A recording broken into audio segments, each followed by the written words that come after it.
Banking transaction tax ये एक काफी ज्यादा हॉट टॉपिक चल रहा है इस टाइम पे। और इसके रीजन से स्टूडेंट्स को इसके बारे में पता है कि बैंकिंग ट्रांजैक्शन टैक्स के बारे में उन्होंने कहीं पे भी सुना है, तो उनके माइंड में एक डाउट आ रहा है कि सर इससे क्या जीएसटी और इनकम टैक्स खत्म हो जाएगा, इसके ऊपर क्या इम्पैक्ट आएगा। तो इस चीज के ऊपर ना पूरा हम इस वीडियो में डिस्कस करेंगे, इस चीजों को अच्छे से समझेंगे और सारी चीजों को विद फैक्ट समझेंगे। प्रॉब्लम क्या है, बैंकिंग ट्रांजैक्शन टैक्स जिसको शॉर्ट में बीटीटी भी बोलते हैं, ये कोई ऐसा टैक्स सिस्टम नहीं है जिसको गवर्नमेंट ने कहीं पे कोई कहा हो कि आने वाला है, या कहीं पे किसी चीज से हमें न्यूज में लगा हो कि ऐसा आएगा। ये सिर्फ क्या हुआ, अचानक से कुछ यूट्यूबर्स ने एक वीडियो क्रिएट करी कि जीएसटी अब खत्म हो रहा है, अब बीटीटी आ जाएगा। इस तरीके से उन्होंने वीडियोस एक दो क्रिएट करी, और उससे बस स्टूडेंट्स की प्रॉब्लम क्या है कि उन्होंने ना मतलब किसी भी चीज को, पीछे के फैक्ट को नहीं समझा, और वो ब्लाइंडली रिलाई कर देते हैं। मतलब कोई भी इंफॉर्मेशन, प्रॉब्लम का है ना कि नेट पे कुछ भी मिलता है, तो आप बिना इवेल्युएट करे कि कौन पर्सन क्या सही इंफॉर्मेशन दे रहा है नहीं दे रहा है, इसके पीछे कोई फैक्ट है या नहीं है, आप उसको ब्लाइंडली बिलीव कर लेते हो और चीजों को अपने हिसाब से इंटरप्रेट कर लेते हो। तो यहाँ पे ना उन्हीं चीजों को अच्छे से समझेंगे कि बीटीटी है क्या, पता आपको होना बहुत जरूरी है, क्योंकि अब देखो अफवाह फैल चुकी है या बात मार्केट में आ चुकी है, तो लोगों के बीच में डिस्कशन होगा, तो आपको पता होना जरूरी है। और उसका इम्पैक्ट जीएसटी और इनकम टैक्स पे आएगा या नहीं आएगा, आएगा तो कितना आएगा, और उसका क्या इम्पैक्ट, किस तरह से मतलब सॉल्यूशन रहेगा। तो सारी चीजें आपको अच्छे से डिटेल में पता होनी चाहिए। फर्स्टली हम प्रॉपरली समझते हैं बैंकिंग ट्रांजैक्शन टैक्स है किस तरह से। ये ना अभी इंडिया में नहीं है एप्लीकेबल है, कुछ लिमिटेड कंट्रीज में ये एप्लीकेबल है। हिस्ट्री में हम उसकी नहीं जाएंगे, हम उससे क्या मतलब है। इसके ऊपर क्या है कि बैंकिंग ट्रांजैक्शन टैक्स नाम से पता चल रहा है कि कुछ ट्रांजैक्शंस ना हम बैंक से रिलेटेड कर रहे हैं, ठीक है। कुछ ट्रांजैक्शन जो बैंक में हो रही है उनके ऊपर ही टैक्स लग जाएगा। क्लियर हो रहा है। तो मतलब आपने अगर बैंक में कोई भी पेमेंट करी या बैंक में कोई पेमेंट आपने ली, तो इसके ऊपर क्या चार्ज हो जाएगा, टैक्स चार्ज हो जाएगा। तो यहाँ पे जिन्होंने वीडियोस बनाई या जहां पे पॉइंट आउट हुआ है, उनका कहना क्या हुआ कि भाई देखो, जब आपके ऊपर अभी ये टैक्स बैंकिंग पे ही लग रहा है, आपने आपके बैंक में कोई भी 100 रुपए आए, तो गवर्नमेंट क्या करेगी, इस पे डायरेक्टली टैक्स काट लेगी। आपने 100 रुपए की किसी को पेमेंट करी, तो गवर्नमेंट इसके ऊपर टैक्स काट लेगी। जो भी इसके ऊपर टैक्स हुआ, फॉर एग्जांपल 10% हुआ, तो इसमें से 10 रुपए गवर्नमेंट अपने पास रख लेगी और 90 ही आपके आगे फॉरवर्ड हो पाएंगे। अब इस चीज को समझने के लिए ना यहाँ पे पॉइंट आया है कि भाई देखो, जब सारा का सारा टैक्स ऑटोमेटिकली कट हो रहा है कि आपने बैंक में जैसे ही पेमेंट करी आपके पैसे कट गए, तो अभी तो ना गवर्नमेंट को जीएसटी का हिसाब रखना है, ना उसको इनकम टैक्स से मतलब है, क्योंकि जीएसटी और इनकम टैक्स में तो क्या है ना कि पूरा अपना सेल कर रहे हो, परचेज कर रहे हो, या फिर इनकम में जो आपने कमाया उसके ऊपर टैक्स कट होगा। वहां पे मतलब हिसाब बिल्कुल डिफरेंट हो जाता है। और यहाँ पे तो सारा कुछ सिस्टमेटिकली ऑटोमेटिक हो रहा है। बैंक में जैसे पैसा आएगा जाएगा, जैसे अभी आपके होते हैं ना चार्जेस कट हो जाते हैं, कई बार आपने ऑनलाइन पेमेंट गेटवे वगैरह का आपको थोड़ा सा आइडिया, तो ऑटोमेटिक चार्ज हो जाते हैं, तो गवर्नमेंट तो वहां पे कर लेगी। तो इससे क्या होगा कि सारे जीएसटी और इनकम टैक्स जो प्रैक्टिशनर्स हैं या जो भी इस फील्ड में काम कर रहे हैं, सबका काम खत्म हो जाएगा।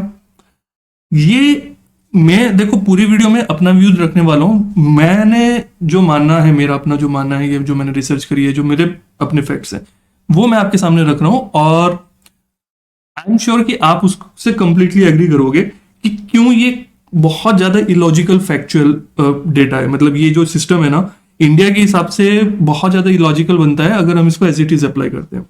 सबसे पहली चीज एक आपको समझनी रहेगी, मैं 3-4 चीजों पे इस पे बात करूंगा। पहला तो मैं आपसे डिस्कस करूंगा कि इससे प्रॉब्लम क्या है, प्रैक्टिकली ये हमारे लिए पॉसिबल क्यों नहीं है, क्यों हमें लगता है कि ये हमारे मतलब क्यों ये हमारे पास कभी इंडिया में आ ही नहीं सकता है, ठीक है। दूसरी चीज, अगर ये आ गया, प्रॉब्लम क्या है, अगर ओके इफ आ गया, अगर ये आ गया, तो उससे हमारे लिए as a tax practitioner opportunities बढ़ जाएंगी, कम नहीं होंगी। मतलब जीएसटी और इनकम टैक्स में जो अगर आप काम कर रहे हो ना, तो आपका काम मैं ये मानता हूं 10 गुना कम से कम बढ़ जाएगा, कम नहीं होगा। उसका भी लॉजिक समझेंगे कि ऐसा क्यों है, और हमारी हिस्ट्री क्या रही है, जब भी कभी कोई लॉ इंडिया में आया है तो उसका क्या सिस्टम रहा है, उस चीज को भी समझेंगे।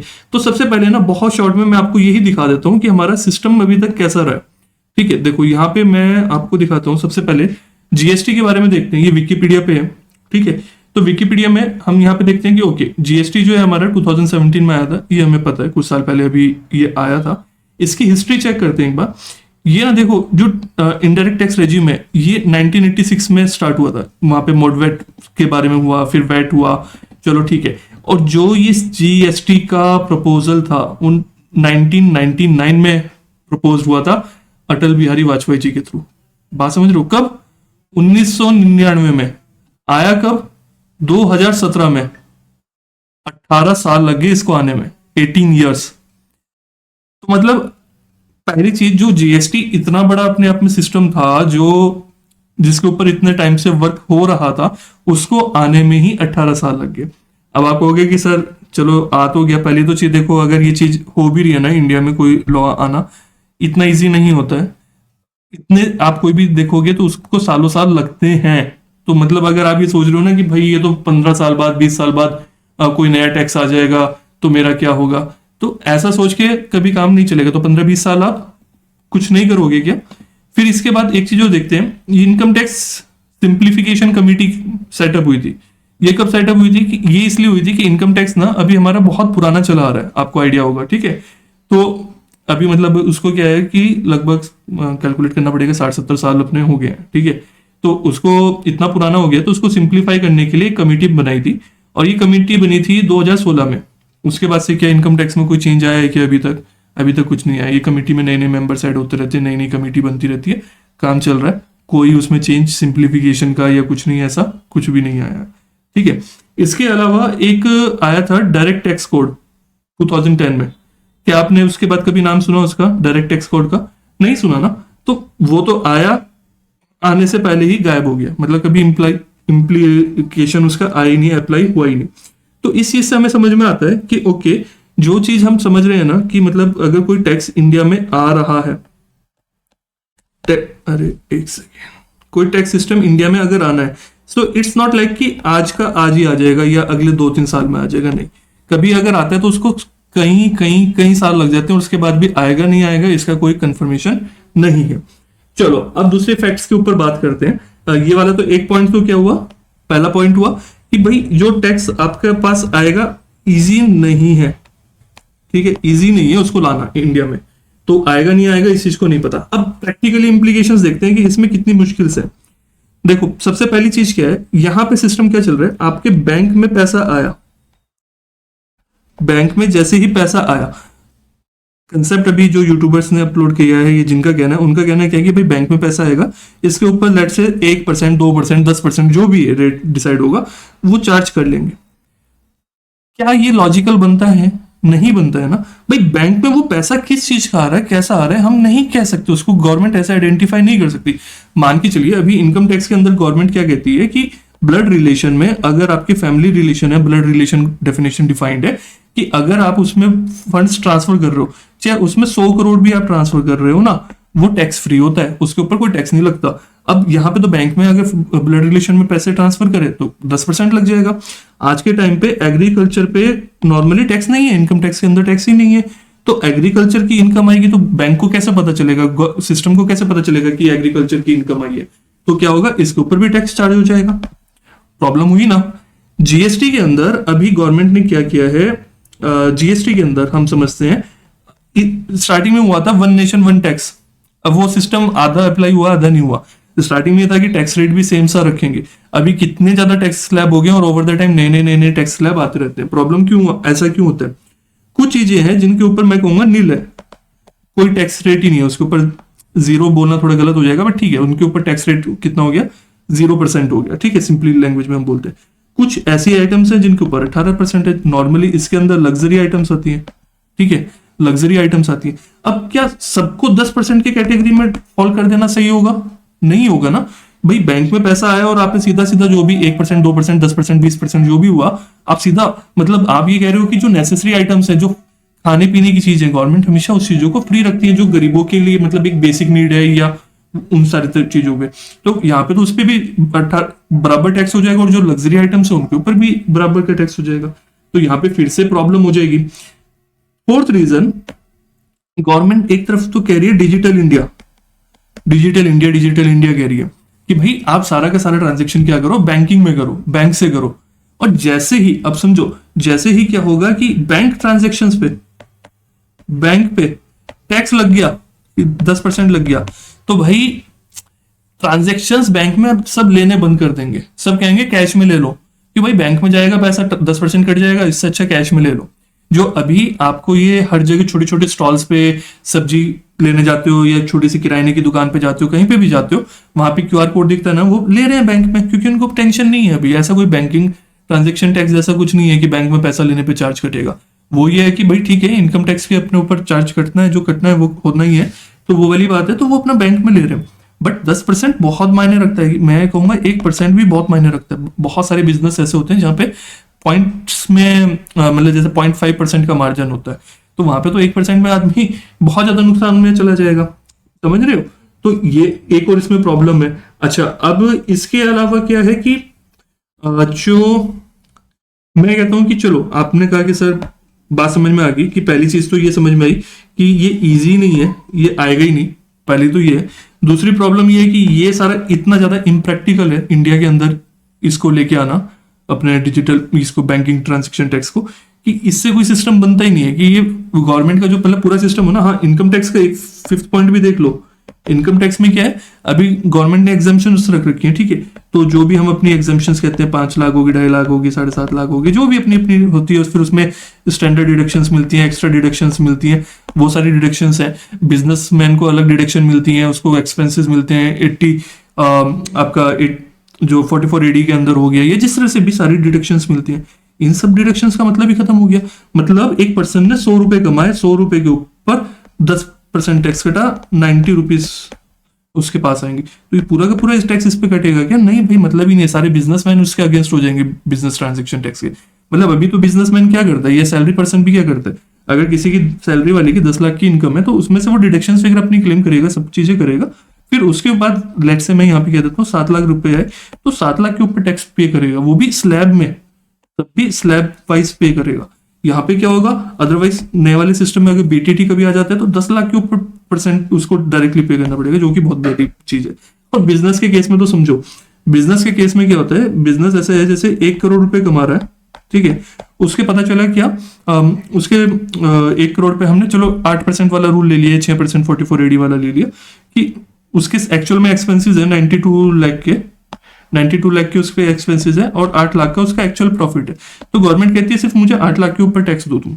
अब अगर बीटीटी के कंसेप्ट को समझे तो अगर 1 करोड़ रुपए उसने बैंक में ले लिया तो 1 करोड़ के ऊपर ही टैक्स देना पड़ जाएगा, और 10% ले लिया तो क्या 10 लाख रुपए का टैक्स ले लिया। भाई 8 लाख का तो उसका प्रॉफिट था, तुम पहले प्रॉफिट हो रहा था, बीटीटी लेने से 10 लाख का तो तुमने चार्ज ही काट लिया, तो 2 लाख के नुकसान में चला गया। तो क्या ऐसा पॉसिबल है? नहीं पॉसिबल है। अब मैं बहुत ज्यादा हाइपोथेटिकली मान लेता हूं कि ये आ जाता है, कि ये लॉन्च हो जाता है, ठीक है, पहली चीज तो ये होने ही नहीं वाला है। दूसरी चीज, ये लॉन्च हो जाता है तो क्या होगा, इस चीज को मैं 2 पार्ट में डिवाइड करूंगा। पहली चीज, लाइफ में, करियर में कोई भी चीज फिक्स नहीं है, कोई भी चीज फिक्स नहीं है, और जिस दिन फिक्स हो गई ना वो करियर खत्म हो जाएगा। मान के चलिए एक चीज को समझते हैं, आपको कोल्ड होता है, कभी कभी थोड़ा सा कोल्ड होता है, तो क्या होता है, आप अपने आप घर पे ट्रीटमेंट कर लेते हो, डॉक्टर के पास जाते हो क्या? नहीं जाते हो। क्यों नहीं जाते हो? क्योंकि वो चीज ना बहुत कॉमन हो चुकी है, अभी सदियों से चली आ रही है, सबको पता है कि हाँ घर के नुस्खे भी पता है, मेडिसिन भी पता है, एलोपैथिक में भी पता है, होम्योपैथिक में भी पता है, सबको पता है, तो इसके लिए डॉक्टर के पास नहीं जाओगे। कभी नई बीमारी आती है मार्केट में, कोविड जब आया तो स्टार्टिंग में हर कोई डॉक्टर के पास भागा, क्यों? क्योंकि नई चीज आ गई, तो डॉक्टर की डिमांड बढ़ गई थी ना। मैं इसको एज ए बिजनेसमैन, मतलब बिजनेस वैसे मत लेना इसको रॉन्ग वे में, बट प्रैक्टिकली चीजों को समझना। तो क्या हुआ, जैसे ही इसकी डिमांड बढ़ी, तो कब बढ़ी, जब कोई नई चीज मार्केट में आई, जब कोई नई चीज मार्केट में। अब आप समझो, अगर मैं कहता हूं कि कभी जीएसटी के अंदर कोई चेंज ही नहीं आएगा कभी, जब चेंजेस आते हैं ना, मैं तो कहता हूं ये आपके लिए बहुत अच्छा है एज ए प्रैक्टिशनर। अगर चेंज ही नहीं आएंगे तो मान के चलिए इसके अंदर 100 रूल है, मैं एक रफली ऐसे बोल रहा हूँ, 100 रूल्स रेगुलेशंस है कि हाँ 100 कानून नियम है जो हमें फॉलो करने, तो ये हर किसी को अच्छे से याद हो जाएंगे ना, हर बिजनेसमैन को पता होगा ना। क्यों? उसको क्या होगा, 1 साल नहीं पता, 10 साल नहीं पता, 15 साल बाद तो सबको याद हो जाएंगे कि अच्छा भाई ये गिनती के 100 रूल होते हैं, इनको फॉलो करो, आज सदियों से वही चला रहा है। तो लोग आपके पास तब आएंगे क्या? नहीं आएंगे। अगर ये चेंजेस आते रहते तो भाई बिजनेसमैन जो है वो बिजनेस करेगा, ये नए नए रूल्स समझेगा, उसको नहीं पता होंगे रूल्स, वो तब आपके पास बार बार आएगा। पहली चीज तो ये चेंजेस हमेशा अच्छे होते हैं। आप एक चीज बताओ, आप मोबाइल क्या आज भी वो नोकिया का 1100 आया करता था पहले, वो यूज करते हो? नहीं ना। क्यों? नई नई टेक्नोलॉजी आती है, नई नई एनहांसमेंट्स आते हैं, तभी आप उसको करते हो, चेंज करते हो, है ना। तो ये चीज इंपॉर्टेंट है, आप कोई भी करियर करो, और टैक्सेशन का करियर सबसे कम इम्पैक्ट होता है। सबसे कम इम्पैक्ट किस पे आता है? टैक्सेशन के करियर पे। और सबसे ज्यादा इम्पैक्ट बाकी फील्ड्स में आता है। एआई ने इतना ज्यादा रिप्लेस कर दिया, अगर आपको एआई के बारे में पता हो। और टैक्सेशन अकाउंटिंग के अंदर मैं आपको बताता हूँ कि जो एआई का कोर्स है उसमें हम सिखाते हैं कि कैसे इतना नेग्लिजिबल इम्पैक्ट हो, और अगर एआई को आप यूज करते हो तो आप अपनी टैक्सेशन के काम को बहुत आसान कर सकते हो।